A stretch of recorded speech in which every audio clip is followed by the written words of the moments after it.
नमस्कार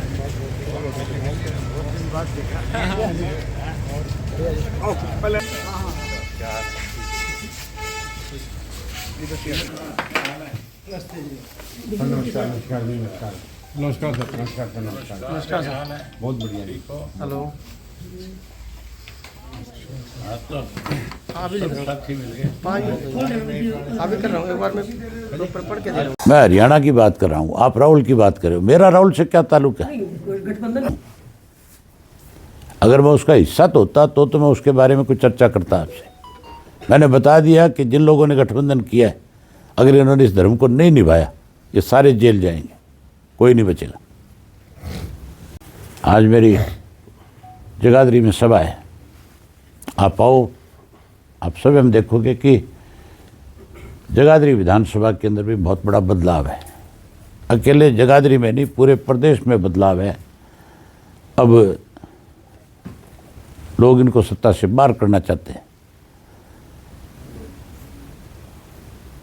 और इनको सत्ता से बाहर करके, क्योंकि कांग्रेस का राज भी 10 साल का लोगों ने भुगता है, अब फिर से चौधरी देवीलाल की नीतियों की सरकार बनाना चाहते हैं। आपको निमंत्रण है कि आप जरूर आओ उसमें। आपने मुकदमे बना दे तो इसका मतलब ये थोड़ा ही है कि कोई वो सरकार को सरेंडर करेंगे उनके साथ। पे चुनाव लड़ेंगे और आप देखना, ये जो लोग कहते घूम रहे हैं कि हम 10 जीतेंगे, कोई कहता है हम 10 की 10 में लड़ने में सक्षम हैं, हमें किसी की ज़रूरत नहीं है, उनको लोग धूल चटा देंगे। बड़ी लूट और क्या होगी प्रदेश में। आज तो राज नहीं है, सत्ता नहीं है, सरकार नहीं है, गिरोह है लुटेरों का, जो दोनों हाथों से इस प्रदेश को लूटने में लगा हुआ है। इसीलिए हमने यही पदयात्रा शुरू करी थी और हमारी पदयात्रा से बौखला करके सरकार ने हमारे साथियों के ऊपर झूठे मुकदमे दर्ज करने शुरू कर दिए। आपके यहाँ पे दिलबाग सिंह के खिलाफ ईडी से छापे मरवाए गए। हैरानी की बात है, जिसके घर से कोई कागज़ नहीं पकड़ा गया, जिसके घर से पैसा नहीं पकड़ा गया, कोई दस्तावेज नहीं है, किसी तरह की कोई बरामदगी नहीं है, जिसके घर से 5 करोड़ पकड़े गए, 5 किलो सोना पकड़ा गया, वो तो अपने घर में ठाठ से बैठा है। और जिसके कोई चीज़ नहीं पकड़ी गई, उसको जेल में बंद कर रखा। ये तो आपके सामने की बात है सबके, किस तरह से ईडी का दुरुपयोग किया जाता है। लेकिन हमारा कोई भी साथी इस तरह के छापामारी से या इस तरह के मुकदमों से डरने वाला नहीं है। लोग हमारे साथ हैं और आने वाला कल भी इंडियन नेशनल लोकदल पार्टी का है। भाजपा और ये लुटेरे सत्ता से बाहर हो जाएंगे। पानी लोगे चाय तो सब पुराना साथी सब, लेकिन आजकल नए वाले इस बात में सबसे बड़ी मार किसान को है। 10,000 करोड़ रुपए जो है एग्रीकल्चर का बजट कम कर दिया गया। बात तो किसान को मालूमाल करने की करते हैं प्रधानमंत्री। यूरिया का बैग जो है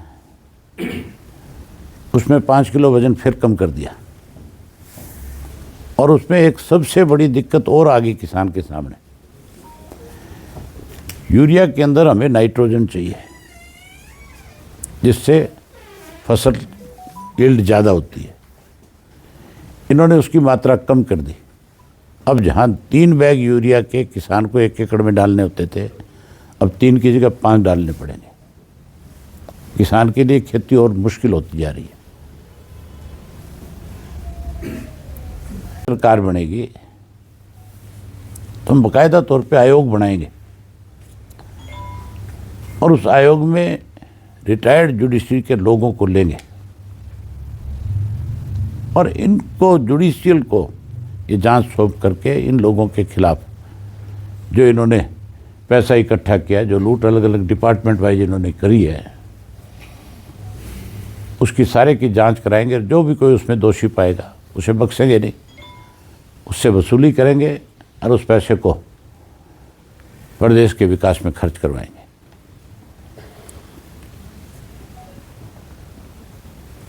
लोग वो बताएंगे अपना भविष्य। सर भविष्य बता दिया कि हम तो राज बनाएंगे। सर अभी आप एक नेशनल पार्टी के अध्यक्ष को कोई भी बात बोलने से पहले ये जरूर सोचना चाहिए कि इससे आम मतदाता की जो है, आम आदमी जो है, आप उसको कहीं बेइज्जत कर रहे हो। ऐसा बयान नहीं देना चाहिए। ऐसी हमें उम्मीद भी नहीं है कि कोई राजनेता इस किस्म की भाषा बोले। भाजपा का काम है, भाजपा के स्पोक्समैन जो है, मैं बहुत दफ़ा देखता हूँ, उनकी जो भाषा है वो बहुत अमर्यादित होती है। वो केवल ऊंची आवाज़ में बोल करके दूसरे को दबाने का प्रयास करते हैं। नेशनल पार्टी है जिसने बहुत लंबे समय तक राज किया है, अब फिर सत्ता में आना चाहते हैं। जवान पे संयम होना चाहिए।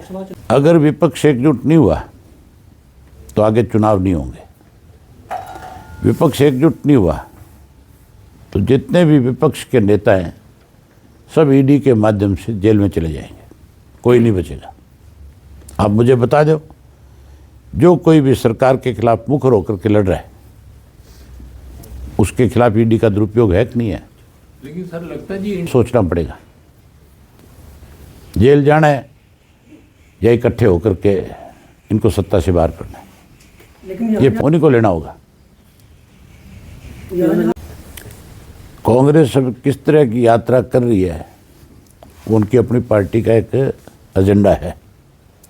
हमने जो यात्रा करी थी, हमने तो हमारे प्रदेश के लोगों के किस किस्म के हालात आज हैं, सरकार की तरफ से क्या सुविधाएं मिल रही है, या वो सरकार से कितने तंग हैं, परेशान हैं, जो बातें रोज़ अखबारों में कही जाती है कि हमने एजुकेशन को बढ़ावा दे रहे हैं। मुख्यमंत्री बारी बारी से 5 चीज़ों पे जोर लगाता है कि हम स्वास्थ्य के ऊपर, एजुकेशन के ऊपर, एग्रीकल्चर के ऊपर, लॉ एंड ऑर्डर के ऊपर, इन सब चीज़ों को आगे लेकर के जा रहे हैं, विकास कर रहे हैं। मैं वो विकास देखने के लिए गया था, लोगों से जानकारी लेने गया था कि किस किस्म के हालात से आज आप लोग गुजर रहे हो। आज हर व्यक्ति जो है इस सरकार से परेशान है। आज तो तुम्हारा वाला वर्ग भी जो है वो भी दुखी है। ऐड नहीं मिलती। मैंने मुख्यमंत्री से विधानसभा में पूछा था ये कि नमी के नाम के ऊपर जो पैसा किसान का काटा जा रहा है, आप केवल इतना बता दीजिए खाते में किसके जा रहा है, किस एजेंसी के खाते में जा रहा है, मिल मालिक के खाते में जा रहा है, आड़तीय के खाते में जा रहा है, या सरकार की जो एजेंसी इसकी खरीद कर रही है उसके खाते में जा रहा है। या मैंने पूछा कि ये तुम्हारे खजाने में आ रहा है, कहा मैं जांच कराऊंगा, आज तक जांच नहीं हुई। उसके अलावा और बहुत सारे घोटाले हैं, शराब का घोटाला है, रजिस्ट्री का घोटाला है, और सबसे बड़ा घोटाला आजकल शहरों में चल रहा है। ये जो प्रॉपर्टी आईडी है आपकी, इस प्रॉपर्टी आईडी के अंदर भी हर आदमी से पैसा लिया जाता है। कोई व्यक्ति अगर अपनी आईडी ठीक करवाने के लिए, आईडी 90% लोगों की ठीक नहीं है, गलत बनाई हुई है, कोई भी आप में से भी अगर जाएगा अपनी आईडी ठीक करवाने के लिए तो सरकार की फीस है 5,000 रुपये। और उसके अलावा जो कर्मचारी बैठे जो लगा रखे हैं, वो कर्मचारी पैसा कलेक्ट करते हैं, पैसा ऊपर जाता है सारा का सारा। उनको हिदायत है कि पर गज के हिसाब से पैसा लो लोगों से, गजों के हिसाब से पैसे लेकर के ऊपर भेजा जाता है। ये नहीं हो सकता, ये संभव नहीं है कि नगर पालिका कर्मचारी नगर पालिका में बैठ कर के किसी लोकल आदमी से पैसे खा जाए। उसको फिर इस बात का डर रहता है, क्योंकि है तो वो कर्मचारी आपके ही कहीं बाहर से तो आए नहीं है। अगर कोई बाहर का है तो उसकी हिम्मत नहीं हो सकती, यहाँ वाले को वैसे भी शर्म आएगी। उससे जब पूछोगे तो वो सीधा ही आपको बता देगा कि भैया मेरी तो मजबूरी है, कलेक्शन के ऊपर से ड्यूटियाँ लगी हुई है। अभी ताज़ा घटना है आपके यमुनानगर की, हुई तो पूरे प्रदेश में, पूरे देश में हुई है। आपके यहाँ से ये राम मंदिर के नाम के ऊपर भी एमएलए ने आपके ने कर्मचारियों को बुलाया, अलग अलग डिपार्टमेंट के। ये आपकी जानकारी में है कि नहीं है मुझे पता नहीं, लेकिन मुझे बहुत से कर्मचारियों ने रिपोर्ट दी। हर कर्मचारी को ये कहा गया कि तू हिंदू है। उसने कहा जी हाँ हूँ। तो बोले हिंदू है तो फिर राम मंदिर में तेरा कोई योगदान होना चाहिए। इस राम मंदिर के नाम के ऊपर भी पैसा इकट्ठा हुआ है तुम्हारे।